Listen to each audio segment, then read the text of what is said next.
The morning sun filtered through the tall windows of Lincoln Middle School, casting long shadows across the polished hallway floors.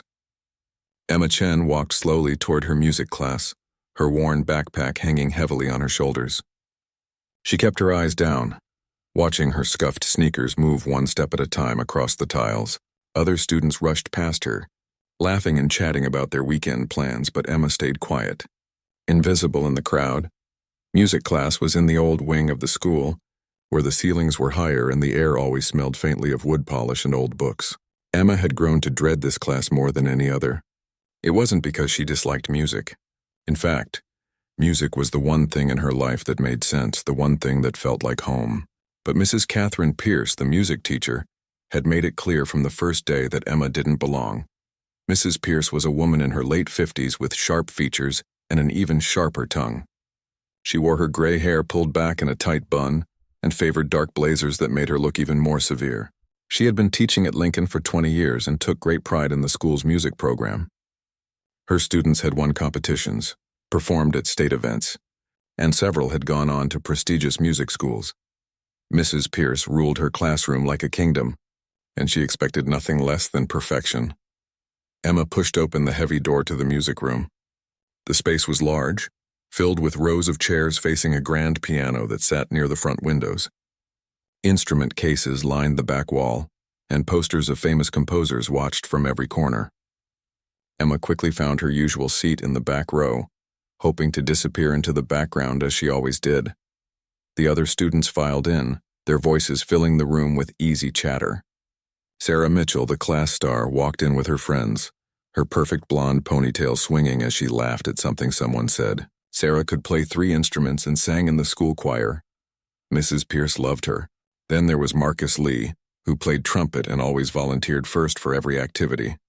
And Jessica Rodriguez, whose parents donated money to the music program every year. They were the favorites, the ones who belonged.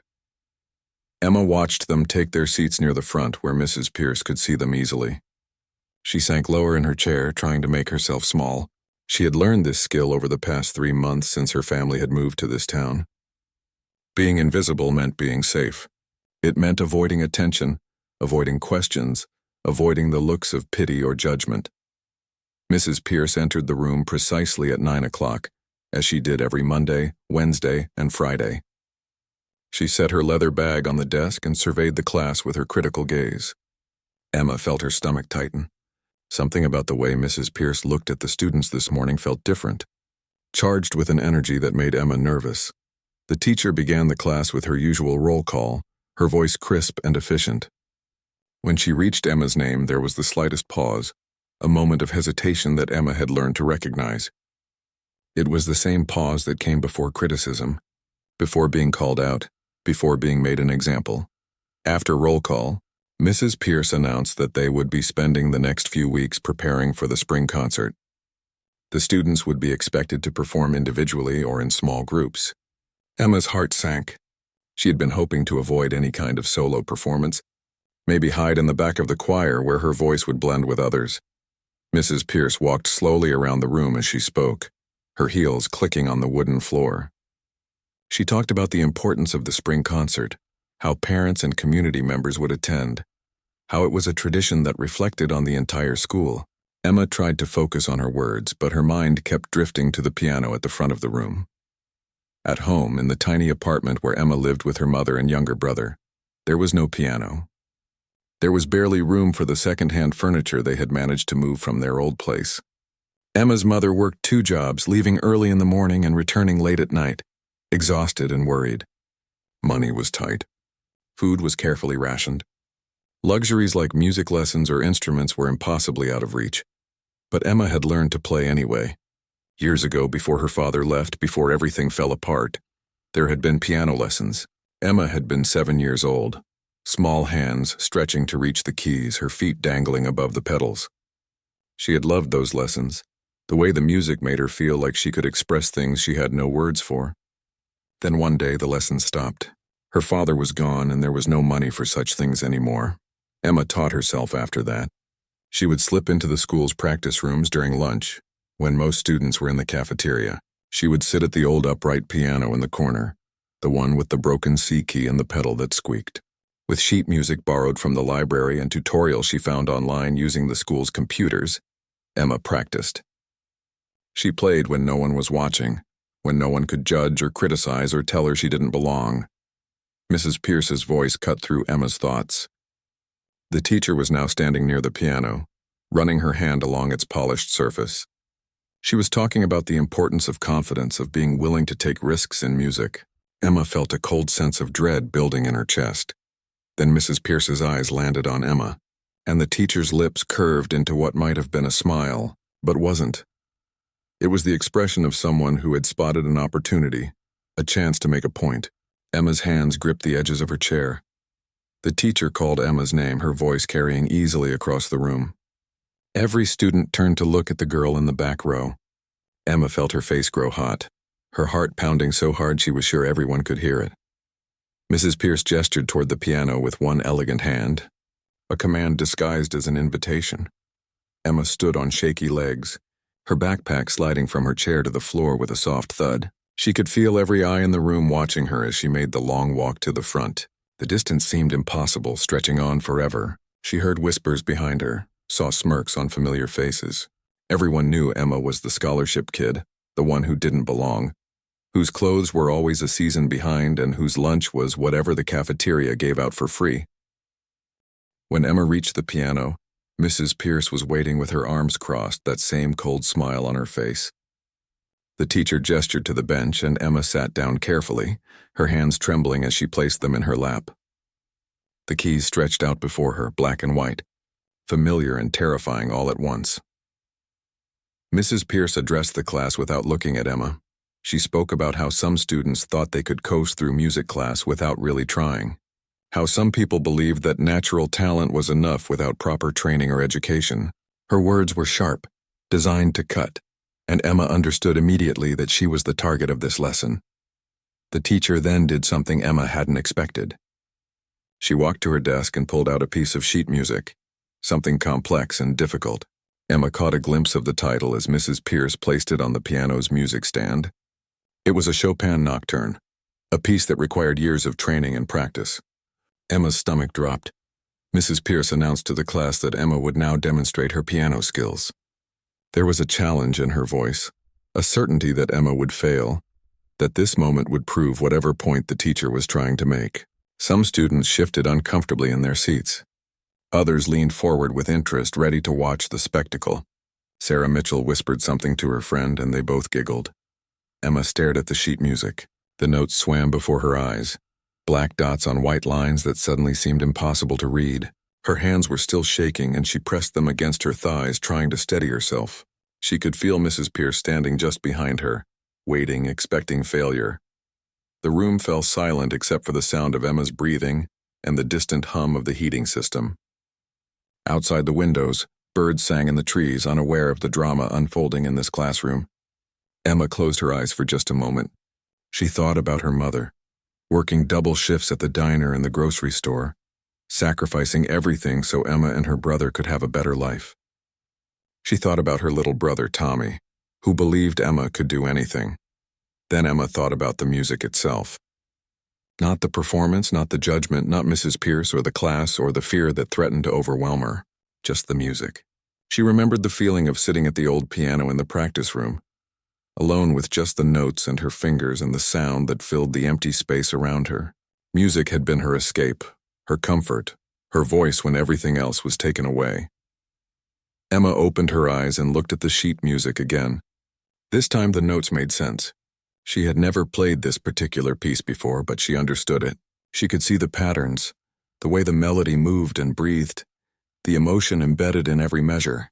Her hands moved to the keys and the shaking stopped. She began to play. The first notes were soft, tentative, as Emma felt her way into the piece. But within moments something shifted. Her fingers found their rhythm, moving across the keys with a confidence that came from somewhere deep inside her. The music filled the room, rich and complex, the melody weaving through harmonies that spoke of longing and beauty and sadness. Emma forgot about Mrs. Pierce. She forgot about the other students. She forgot about being poor, being different, being the outsider who didn't belong.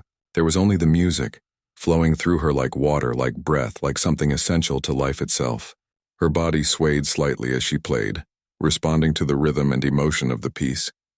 In the back of her mind, Emma was aware of the technical challenges of the nocturne. The crossed hands, the delicate touch required for certain passages, the way the tempo had to ebb and flow like a conversation. But her fingers seemed to know what to do without conscious thought. Years of secret practice, of teaching herself in empty rooms, of listening and learning and loving music with every fiber of her being, all came together in this moment. The melody soared, and Emma went with it. She poured everything into the music. Every lonely lunch period sitting by herself. Every night listening to her mother cry behind a closed door. Every morning waking up to bills they couldn't pay and problems that seemed impossible to solve. Every dream she'd had of a different life, a better life, a life where she could be herself without apology. All of it went into the piano, transformed into something beautiful. As Emma played, she was dimly aware of changes in the room behind her. The whispers had stopped. No one was laughing. Even the usual rustling and shifting that accompanied any classroom had ceased. There was only silence broken by the stunning beauty of the music Emma was creating. Mrs. Pierce stood frozen, her expression unreadable. The teacher had expected Emma to fumble, to struggle, to prove that she was just another underprivileged student trying to survive in a school where she didn't belong. But what was happening at the piano was nothing like what Mrs. Pierce had anticipated. The girl was playing a graduate-level piece, sight-reading it with an interpretation that showed deep understanding and genuine feeling. Sarah Mitchell sat in her chair, her mouth slightly open. She had taken piano lessons since she was 4 years old, had expensive private teachers and a baby grand piano in her family's living room. But she had never played like this. She had never made the piano sing the way Emma was making it sing right now. Marcus Lee watched with wide eyes, his usual confidence shaken. Jessica Rodriguez felt something twist in her chest, something that might have been shame or recognition or both. The other students sat transfixed, watching this quiet girl they had barely noticed transform into someone completely different. Emma reached the climax of the piece, her fingers dancing across the keys with breathtaking speed and precision. The music swelled, filling every corner of the room, resonating off the walls and windows. Then gradually it began to soften, the melody becoming gentler, more intimate, like a whispered secret. Emma played the final notes with exquisite care, letting each one fade into silence before moving to the next. When the last note died away, Emma lifted her hands from the keys. The silence that followed was absolute, complete, heavy with meaning. She sat very still on the bench, suddenly aware again of where she was, what she had just done. Her heart was pounding, but for a different reason now. Slowly, Emma turned to look at Mrs. Pierce. The teacher's face had gone pale, her carefully constructed expression of superiority cracked and crumbling. Mrs. Pierce opened her mouth as if to speak, but no words came out. She looked like someone who had just witnessed something impossible, something that challenged everything she thought she knew. Emma stood up from the piano bench, her legs steadier now than when she had walked to the front of the room. She looked at her teacher, waiting for the criticism that always came, the words that would cut her down and remind her of her place, but Mrs. Pierce remained silent, completely and utterly silent. The silence stretched on, becoming uncomfortable. Emma could hear her own breathing, could feel the weight of everyone's stares. Still, Mrs. Pierce said nothing. The teacher's hands, which had been so confidently crossed over her chest just minutes ago, now hung at her sides. Her face showed something Emma had never seen there before, something that looked almost like shock mixed with confusion. Then, from somewhere in the middle of the room, someone started clapping. It was Marcus Lee, his hands coming together slowly at first, then faster. Within seconds, other students joined in. The applause grew louder, filling the space that the music had occupied just moments before. Emma stood by the piano, unsure what to do, her cheeks burning with a mixture of emotions she couldn't quite identify. Mrs. Pierce finally seemed to snap out of whatever trance had held her. She held up one hand and the applause died away almost immediately. The teacher cleared her throat, and when she spoke, her voice sounded different than usual, less certain, missing its typical edge of authority. She told Emma to return to her seat, the words clipped and short. Emma walked back to her chair in the last row, her legs feeling strange, disconnected from her body. As she passed between the rows of students, she caught glimpses of their faces. Some looked at her with new interest, curiosity replacing the indifference that had been there before. Others seemed confused, as if trying to reconcile the quiet girl they thought they knew with the person who had just played the piano with such incredible skill. Mrs. Pierce continued with the lesson, but something had fundamentally changed in the classroom. The teacher's voice lacked its usual confidence. She stumbled over words, lost her train of thought, and had to check her notes more than once. The students noticed, whispering among themselves, sensing that something significant had just happened, even if they couldn't fully understand what it meant. Emma sat in her seat, her hand still tingling from the feel of the piano keys. She stared at her desk, trying to process what had just occurred. She had played, really played, not in secret, not hidden away in an empty practice room, but in front of everyone. And she had played well, better than well. She had played the way the music lived inside her heart, the way she had always dreamed of playing but never dared to do in public. When the class finally ended, Emma quickly gathered her things, hoping to slip out before anyone could talk to her. But as she stood up, Sarah Mitchell was suddenly there, blocking her path. Emma tensed, expecting mockery or some cruel comment. Instead, Sarah looked at her with an expression Emma couldn't quite read. Sarah asked where Emma had learned to play like that, her voice genuinely curious rather than mocking. Emma mumbled something about teaching herself, about practice rooms and library books. Sarah's eyes widened. She mentioned her own expensive lessons, her private teacher who charged $200 an hour, and how she had never been able to play anything as beautifully as what Emma had just done. There was something in Sarah's voice that might have been respect, or maybe envy, or perhaps just honest admiration. Other students began gathering around, asking questions, making comments. Emma felt overwhelmed by the sudden attention. She had spent so long trying to be invisible, and now everyone seemed to see her. It was terrifying and thrilling at the same time. She answered their questions in short sentences, still not quite believing this was happening. Mrs. Pierce remained at her desk, organizing papers with unusual intensity, not looking at the students clustered around Emma. When the bell rang for the next period, the music teacher's voice cut through the chatter. She called Emma's name, asking her to stay behind for a moment. The other students filed out, many of them glancing back with curious expressions. Emma approached the teacher's desk slowly, her earlier confidence fading. She prepared herself for what was coming. Mrs. Pierce would accuse her of cheating somehow or claim she had played the piece before and lied about sight reading it. Teachers like Mrs. Pierce always found a way to maintain control, to explain away anything that challenged their worldview. But what Mrs. Pierce said surprised Emma completely. The teacher asked in a voice that was almost quiet, almost humble, where Emma had learned to play. How long had she been taking lessons? Who was her instructor? The questions came quickly, and beneath them Emma could hear something like desperation, as if Mrs. Pierce needed answers that would make sense of what she had witnessed. Emma told the truth. She explained about the lessons when she was young, before her father left. She talked about teaching herself afterward, using whatever resources she could find. She mentioned the practice rooms where she played during lunch, the online tutorials she watched on the school computers, the sheet music she borrowed from the public library.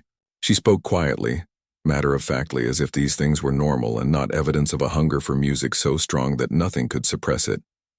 Mrs. Pierce listened, her face showing a complex array of emotions. When Emma finished speaking, the teacher was quiet for a long moment. Then she did something Emma never expected. She apologized. Not fully, not for everything, but for putting Emma on the spot, for trying to embarrass her. The words came out stiffly, as if Mrs. Pierce wasn't accustomed to apologizing, especially not to students like Emma. Emma didn't know what to say. She nodded, accepting the apology without really understanding it. Mrs. Pierce then mentioned the spring concert, saying she would like Emma to perform a solo piece. It wasn't phrased as a question, but it wasn't quite a command either. It hung in the air between them, an offer wrapped in uncertainty. Emma's first instinct was to refuse. Playing alone in a practice room was one thing. Performing in front of an auditorium full of parents and teachers and students was something else entirely. But before she could voice her hesitation, she thought about what her mother always said. Her mother, who worked herself to exhaustion every day, who never complained, who taught Emma and Tommy that being poor didn't mean being less than anyone else. Her mother would tell her to be brave, to take the opportunity, to show the world what she could do. Emma heard herself agreeing, the words coming out before she could second-guess them. Mrs. Pierce nodded, something like relief crossing her features. The teacher mentioned they would need to discuss repertoire, practice schedules, and other details. But for now, Emma should get to her next class before she was late. Emma left the music room in a daze. The hallways were crowded with students rushing between classes, slamming lockers, shouting to friends. But Emma moved through it all as if in a bubble, her mind replaying the last hour over and over. She had played the piano in front of everyone. She had played well. Mrs. Pierce had apologized. And now she was going to perform at the spring concert. During lunch, Emma didn't go to the practice rooms as she usually did. Instead, she sat in the cafeteria at the end of a long table, eating the free lunch the school provided. She was surprised when Sarah Mitchell sat down across from her, followed by two of Sarah's friends. They started talking to Emma as if they had always been friends, asking about her favorite composers, what other pieces she could play, whether she liked classical music or jazz better. Emma answered their questions, still feeling off balance from the morning's events. Part of her wondered if this was some kind of elaborate joke, if they were being nice now only to mock her later. But Sarah seemed genuinely interested, and her questions showed real knowledge of music. They talked about Chopin and Debussy, about the difference between playing technically correct and playing with feeling, about their favorite performances they had seen online. As Emma talked, she realized something strange was happening. For the first time since moving to the school, since her life had fallen apart, she felt almost normal. Not invisible, not different, not less than everyone else. Just a girl who loved music, talking with other people who understood. The days following Emma's performance in music class were strange and unsettling. Word had spread quickly through the school about what had happened, the story growing and changing with each retelling. Some students said Emma had played a piece so difficult that even professional pianists struggled with it. Others claimed Mrs. Pierce had actually cried, though that wasn't true. The truth was dramatic enough without embellishment, but middle school students loved a good story. Emma found herself suddenly visible in a way she had never been before. Students she had never spoken to would nod at her in the hallways. Some asked if the rumors were true, if she really was some kind of musical genius. Emma always shook her head, uncomfortable with the attention, insisting she just liked to play piano. But the label had been attached to her now, and there was no removing it. Mrs. Pierce's behavior toward Emma had changed completely. The teacher who had once looked at Emma with thinly veiled disdain now watched her with something more complex, a mixture of respect and confusion, and perhaps even a little fear. Fear that she had been wrong, that her judgment had failed her, that a student she had dismissed had been extraordinary all along. In their next music class, Mrs. Pierce asked Emma to stay after again.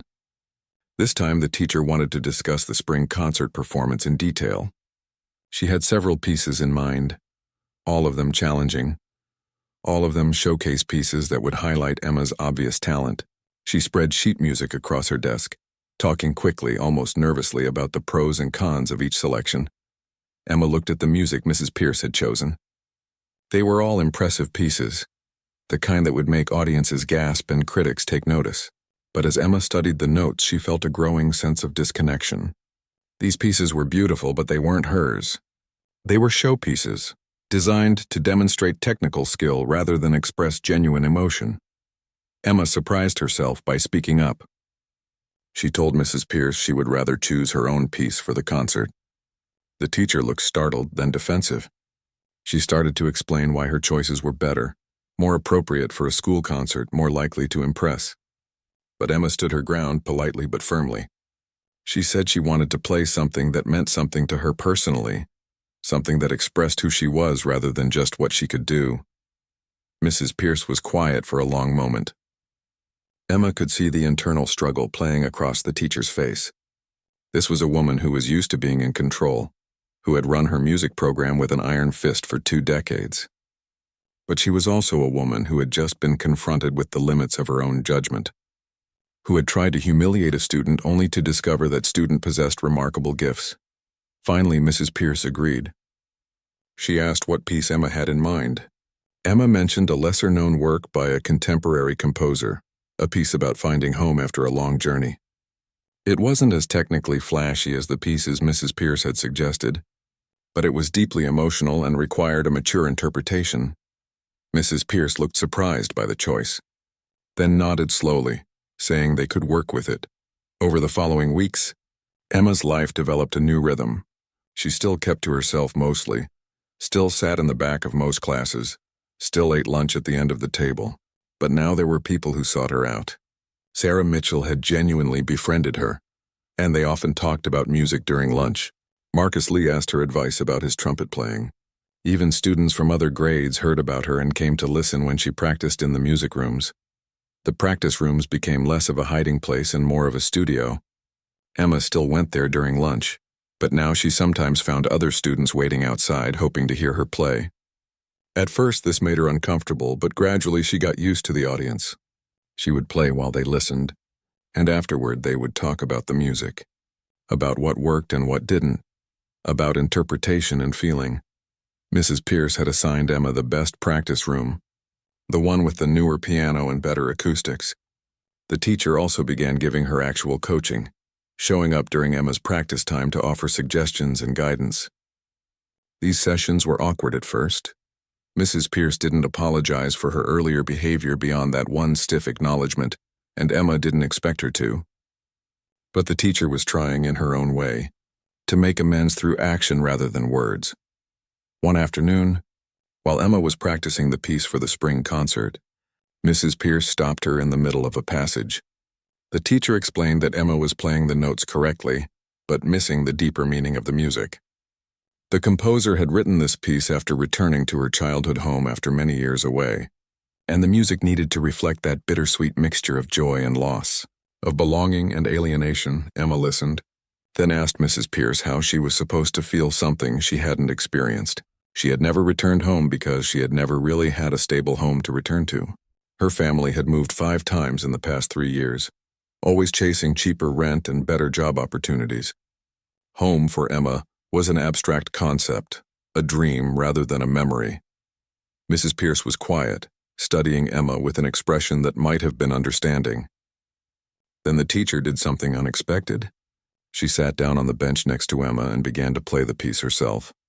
Mrs. Pierce's technical skill was evident, but more than that, her interpretation was filled with genuine emotion. When she finished, she explained that she had grown up poor too, had fought her way through school and university, had spent years proving herself in a field that didn't welcome people like her. Emma stared at her teacher, seeing her clearly for the first time. Beneath the severe exterior and the sharp words, Mrs. Pierce was someone who had struggled, who had been judged and dismissed, who had built walls around herself as protection. The teacher had looked at Emma and seen a younger version of herself, and instead of feeling compassion, she had felt threatened. She had tried to prove that Emma would fail the way she had once feared she would fail herself. Mrs. Pierce told Emma that home wasn't just a physical place. It could be a feeling, a moment, a piece of music that made you feel understood. She suggested Emma think about what made her feel at home, what made her feel safe and seen and valued. Then she should play that feeling, translate it into music, make the piano express what words couldn't. After Mrs. Pierce left, Emma sat alone at the piano for a long time. She thought about her little brother Tommy, the way his face lit up when she came home from school. She thought about her mother's tired smile when Emma hugged her after a long shift. She thought about these moments in the practice room, alone with the music where she could be completely herself without judgment or fear. That was home. Not a place, but a feeling of acceptance and belonging. Emma began to play the piece again, but this time it was different. She poured in all those feelings of fragile safety, of hard-won peace, of finding moments of beauty in a difficult life. The music flowed through her differently now, more honest, more vulnerable, more real. When she finished, she knew this was how the piece needed to be played. At home that evening, Emma's mother noticed something different about her daughter. Emma seemed lighter somehow, less burdened. Over their simple dinner of rice and beans, Emma talked about the spring concert, about playing piano, about the teacher who had changed her mind about her. Her mother listened, her tired eyes growing bright with tears she didn't let fall. She reached across the table and squeezed Emma's hand. telling her how proud she was. Tommy, who was only 8, asked Emma if she would be famous. Emma laughed and said probably not, but Tommy insisted that anyone who played piano as well as his sister had to be famous. His absolute faith in her made Emma's heart ache in the best way. This, she thought, was what the music was really about. Not impressing audiences or proving teachers wrong, but expressing the love and struggle and hope that made up their daily lives. As the spring concert approached, Emma's nervousness grew. Playing in front of her music class was one thing. Performing on stage in the auditorium, with hundreds of people watching, was entirely different. She had nightmares about forgetting the music, about her hands freezing on the keys, about disappointing everyone who now believed in her. The school auditorium was being transformed for the concert. The stage crew set up lighting, arranged chairs for the orchestra, and positioned the grand piano at center stage. Emma walked past the auditorium several times a day, always glancing through the door windows at the stage, imagining herself up there, wondering if she could really do this. Mrs. Pierce held extra rehearsals in the auditorium so students could get comfortable with the space. When it was Emma's turn to practice on stage, she walked up the steps with her heart pounding. The stage was bigger than she had imagined, the lights brighter and hotter. She sat at the grand piano, so much larger and finer than the practice room upright she was used to. Her hands touched the keys and they felt different, more responsive, capable of nuances she had only dreamed about. She began playing her piece, but the acoustics of the empty auditorium threw her off. Every note echoed, lingering in the air longer than she expected. She stumbled, lost her place, had to start over. Mrs. Pierce's voice came from somewhere in the middle of the auditorium, calling out suggestions about touch and dynamics. Emma tried again, and this time it went better. By her third run-through, she was beginning to understand how to work with the space rather than against it. Other students watched Emma's rehearsal from the wings, whispering among themselves. Some were genuinely supportive, excited to see what the girl everyone was talking about would do. Others were jealous, resentful that this quiet newcomer was getting so much attention. Sarah Mitchell stood in the front row of the auditorium, watching intently, her expression thoughtful. She caught Emma's eye as Emma finished her rehearsal and gave her a thumbs up and an encouraging smile. At home, Emma tried to practice on the small electric keyboard her mother had bought from a thrift store. It had cost $20 they could barely afford, but her mother had insisted. The keyboard's keys were stiff and unresponsive compared to a real piano, and many of the functions didn't work anymore. But it was something. Emma could run through the fingering, could internalize the patterns, could feel the music in her hands even if the sound wasn't right. Tommy would sit on the floor near Emma while she practiced, doing his homework or drawing pictures. He always drew the same thing: Emma on stage with a huge audience clapping, musical notes floating in the air like magic.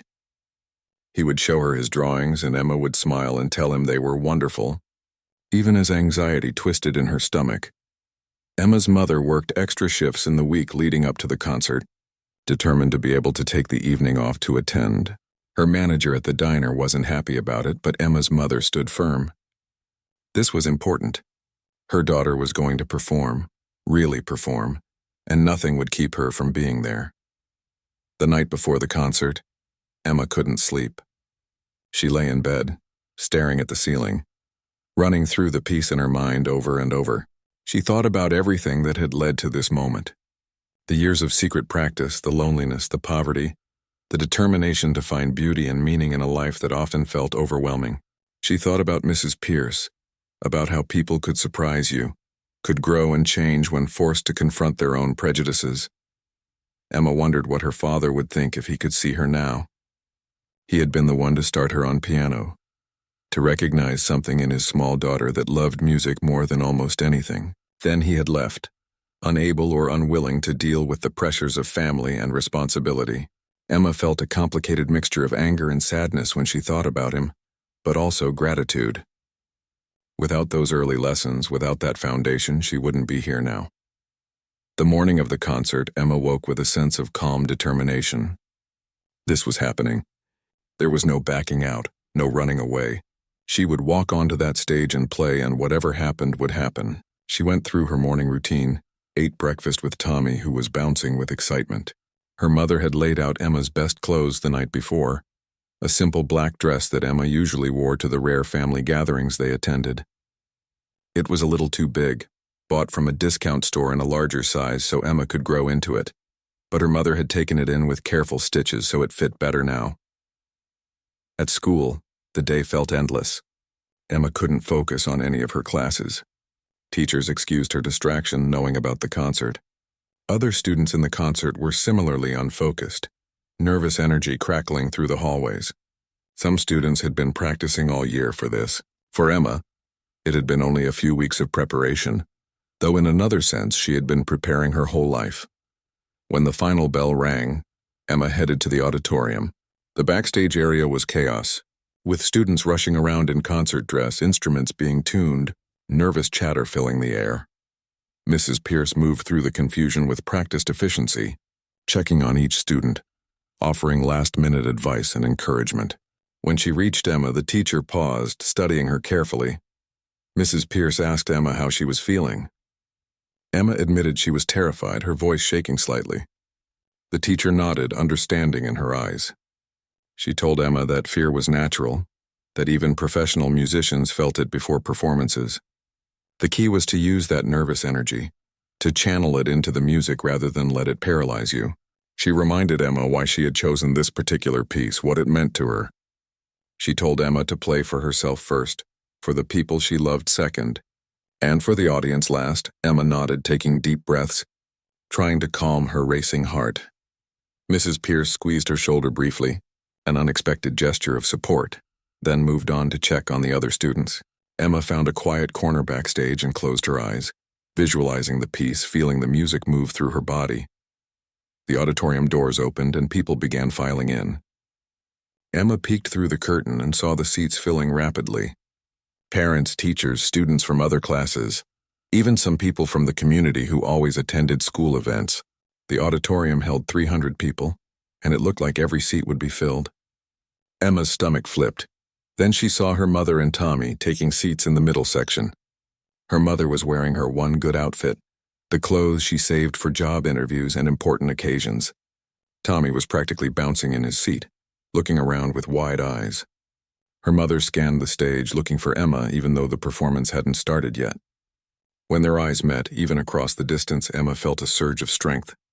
Her mother smiled, and in that smile was everything: pride, love, faith, hope. The lights dimmed and the concert began. The school orchestra played first, a medley of classical pieces that were technically sound if not inspired. Then came the choir, then the jazz band. Student soloists performed between groups, some playing brass instruments, some singing, one girl performing a complicated violin piece. Each performance was met with enthusiastic applause from the supportive audience. Emma was scheduled near the end of the program. As she waited in the wings watching the other performances, her nervousness continued to build. Her hands felt cold despite the warmth of the backstage area. She flexed her fingers, trying to keep them loose and ready. Sarah Mitchell, who had performed a flute solo earlier, came and stood beside Emma, offering silent support. Finally, Mrs. Pierce announced Emma's performance. The teacher spoke briefly about Emma, mentioning her dedication and natural talent, though she was careful not to mention the circumstances of Emma's first public performance or her own role in it. She introduced the piece, explaining it was by a contemporary composer and exploring themes of home and belonging. Emma walked onto the stage, her legs feeling disconnected from her body. The lights were bright, making it hard to see the audience clearly. She could hear the rustle of programs, the quiet murmur of conversation dying down. Her heart was beating so hard she thought everyone must be able to hear it. She reached the piano and sat on the bench, adjusting her position, taking a moment to settle herself. She looked out at the audience, seeing them as a blur of faces and shapes. Then her eyes found her mother and Tommy sitting in their seats, both leaning forward with anticipation. Her mother's hands were clasped together tightly, and Tommy was grinning so wide it looked like his face might split. For them, Emma thought. She would play for them. Emma placed her hands on the keys, feeling the cool, smooth ivory beneath her fingers. She took one deep breath, then another. The auditorium fell completely silent. Even the rustling stopped. 300 people waited, holding their breath along with her. Emma began to play. The opening notes were soft, gentle, like the first tentative steps into a new place. Her fingers moved with careful precision, establishing the melody that would carry through the entire piece. The nervousness that had consumed her backstage began to fade as the music took over. This was what she knew. This was where she belonged. The piece developed, the melody growing more complex, introducing new themes that wove together like threads in a tapestry. Emma's body swayed slightly, unconsciously responding to the rhythm and emotion of the music. Her fingers flew across the keys, executing difficult passages that required years of skill and practice. But technique alone wasn't what made the performance special. It was the feeling behind every note, the story being told through the music. Emma played the section that represented being lost, the dissonant chords and uncertain rhythms capturing the confusion and fear of not knowing where you belong.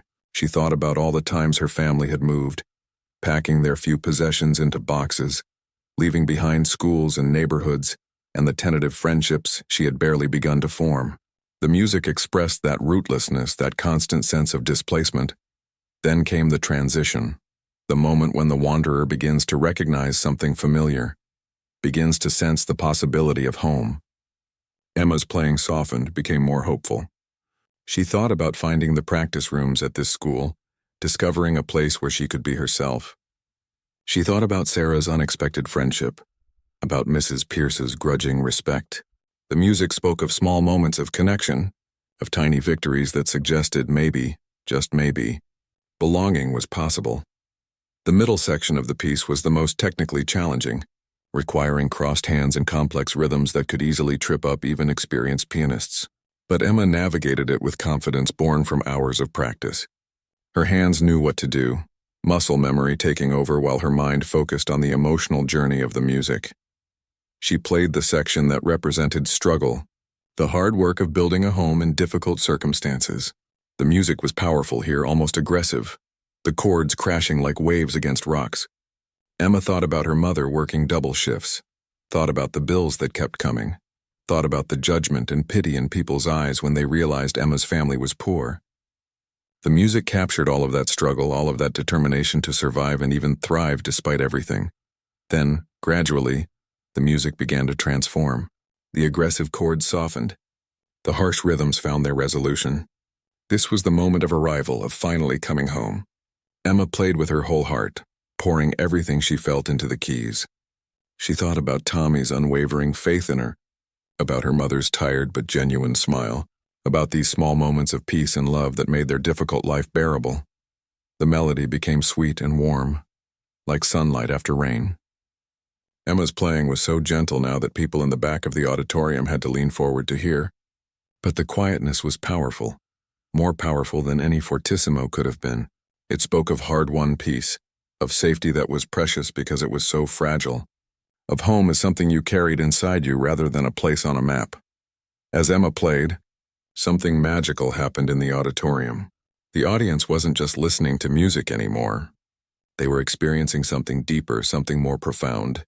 Parents thought about their own childhoods, their own journeys to find where they belonged. Students felt the universal longing to be seen and accepted for who they truly were. Teachers remembered why they had chosen this profession, the hope of making a difference in young lives. Mrs. Pierce stood in the wings, watching Emma play, and tears rolled down her cheeks. She saw herself in this girl, saw the passion and talent that couldn't be suppressed no matter how difficult life became. She thought about her own journey, about the teachers who had believed in her and the ones who had dismissed her. She thought about the kind of teacher she had become, the walls she had built, the judgments she had made too quickly. Emma's music was holding up a mirror, and Mrs. Pierce was finally seeing herself clearly. Emma's mother sat in her seat, tears streaming down her face, not bothering to wipe them away. She watched her daughter on that stage, this child she had raised through poverty and hardship and uncertainty. She had always known Emma was special, had always believed her daughter had gifts that deserved to be shared with the world.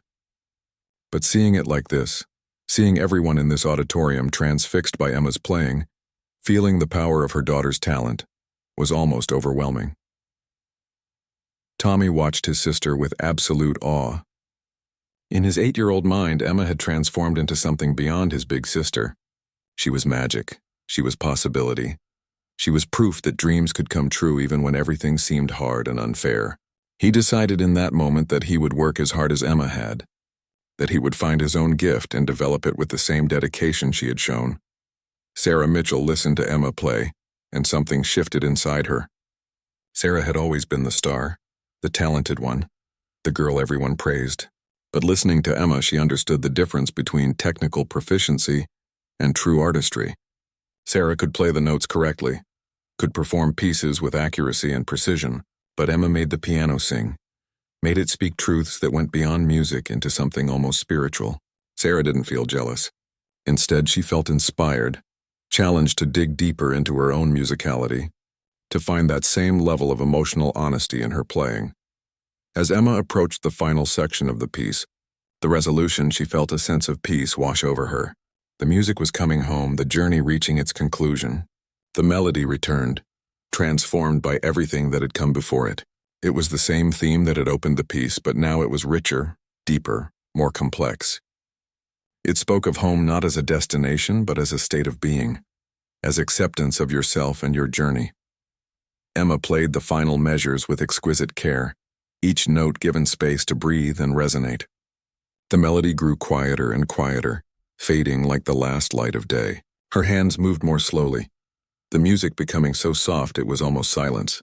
And then, with one last gentle touch, the final note hung in the air, pure and clear and beautiful. Emma lifted her hands from the keys and sat very still. The note faded into silence. For a long moment, the auditorium remained completely quiet, as if the entire audience was holding its breath. Emma could hear her own heartbeat, could feel the sweat on her palms, could sense the weight of 300 pairs of eyes on her. Then someone started clapping. It was Emma's mother standing up in her seat, her hands coming together with fierce pride. Within seconds, the entire auditorium erupted. People rose to their feet, applause thundering through the space. The sound was overwhelming, washing over Emma in waves. She sat at the piano, stunned, unable to quite process what was happening. The applause continued, growing louder. People weren't just clapping politely. They were celebrating, responding to something that had touched them deeply. Some wiped tears from their eyes. Others smiled with genuine joy.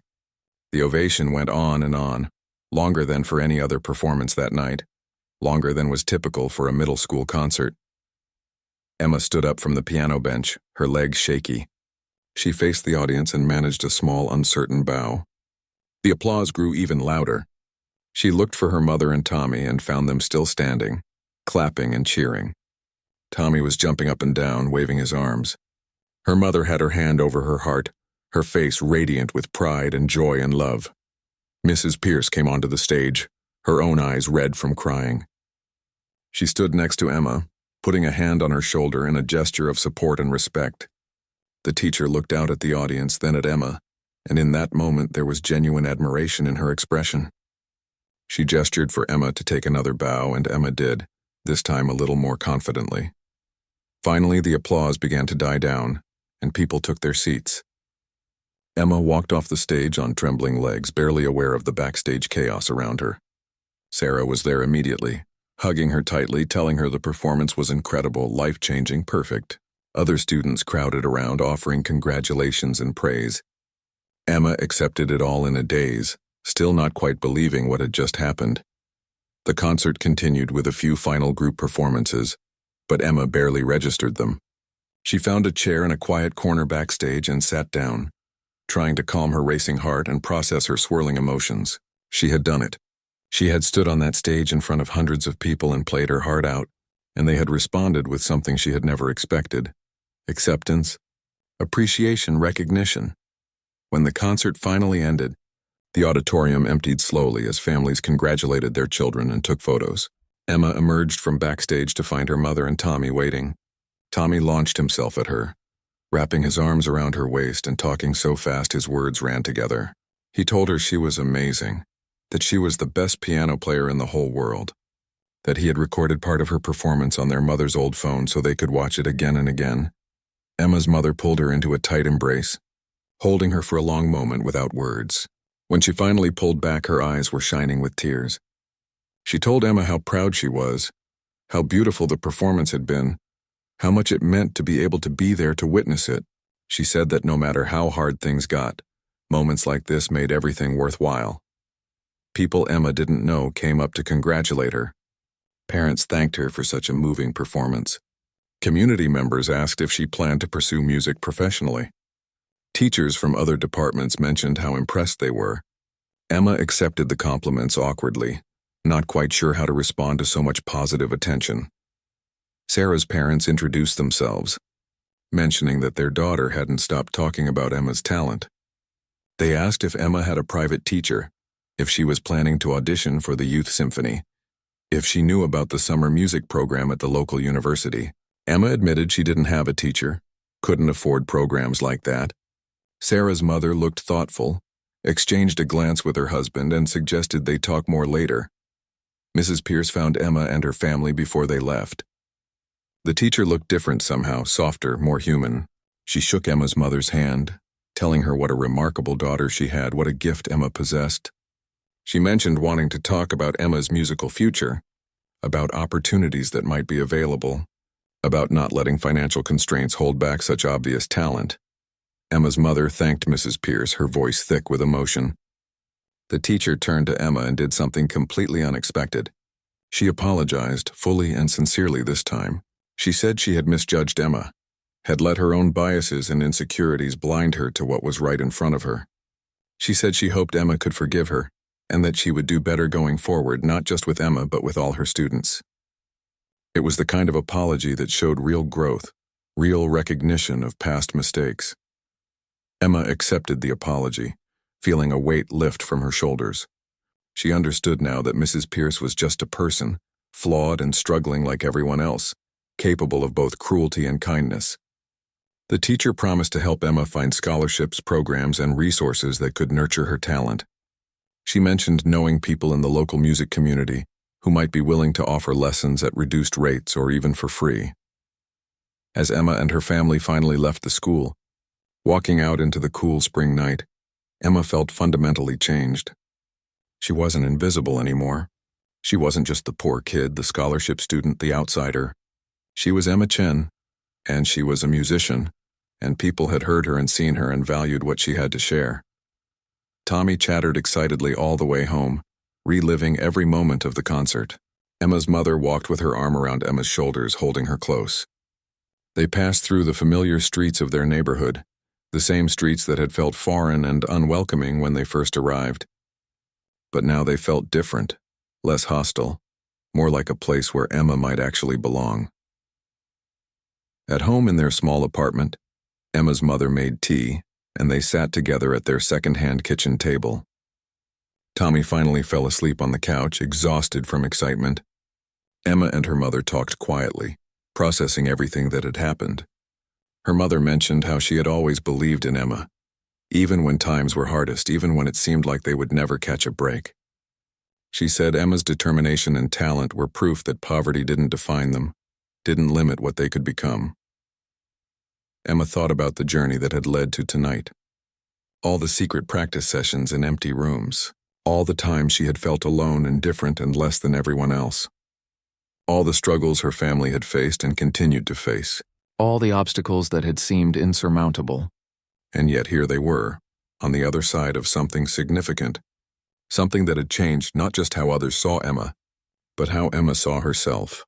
In the weeks following the concert, Emma's life continued to transform.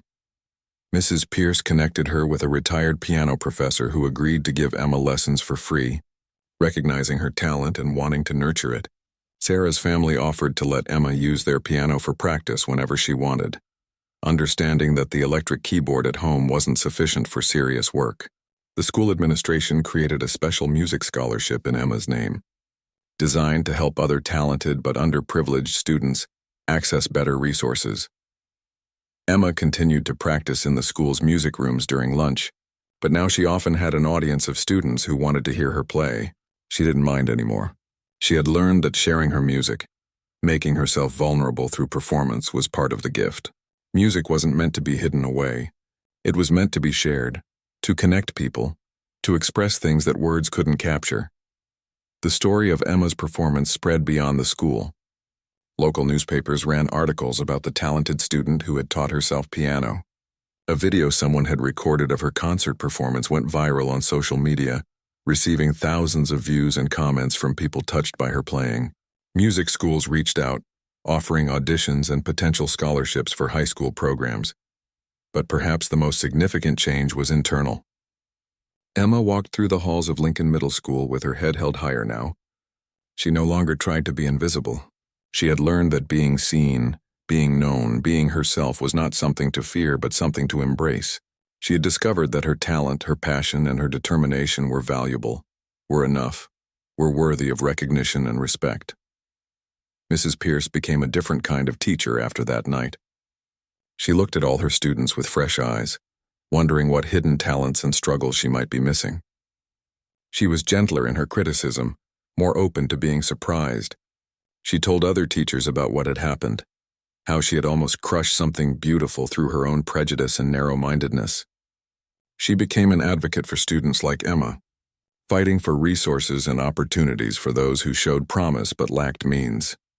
Emma's mother continued working her 2 jobs, because bills still needed to be paid and life was still hard, but she carried with her the memory of that night, of watching her daughter shine on stage, of seeing the world recognize what she had always known. In her darkest moments, when exhaustion threatened to overwhelm her, she would remember Emma at the piano, playing with such beauty and power, and she would find the strength to keep going. Tommy never forgot watching his sister's performance. As he grew older, he would tell people about that night, about how Emma had been underestimated and had proved everyone wrong. He learned from her example that circumstances didn't have to determine destiny, that hard work and talent and determination could open doors that seemed permanently closed. He carried that lesson with him through his own challenges and struggles. Years later, when people asked Emma about the moment that changed her life, she would think about that morning in music class when Mrs. Pierce had tried to embarrass her. She would remember walking to the piano with her heart pounding, sitting down at the keys and making the choice to play with everything she had rather than holding back. She would recall the silence that followed her performance, Mrs. Pierce standing speechless, the recognition that something fundamental had shifted. But more than that, she would remember the spring concert, standing on that stage, playing not to prove herself to others, but to express the truth of her own experience. She would remember her mother's face in the audience, radiant with pride. She would remember the feeling of the music flowing through her, connecting her to everyone in that auditorium through shared emotion and beauty. Emma learned that night that talent alone wasn't enough. Neither was hard work or determination or even passion. What mattered most was the courage to be vulnerable, to share your gift with the world even when it felt terrifying, to refuse to let others' judgments or your own fears silence your voice. She learned that home wasn't a place but a feeling of belonging, that came from being truly seen and accepted for who you were. The piano became Emma's voice, her way of speaking truths too deep for words. Through music, she could express the complexity of her experience, the struggle and hope and beauty and pain that made up her life. And in expressing it, she gave others permission to feel and express their own truths, creating connections that transcended the barriers of class and circumstance and background that seemed so insurmountable. Emma Chen never forgot where she came from, never forgot the struggles that shaped her, but she also refused to be defined solely by those struggles. She was poor, yes, but she was also talented, determined, passionate, and brave. She was all of these things at once, complex and contradictory and absolutely herself. And when she sat at a piano and played, none of the labels mattered anymore. There was only the music, honest and true and beautiful, speaking to anyone willing to listen.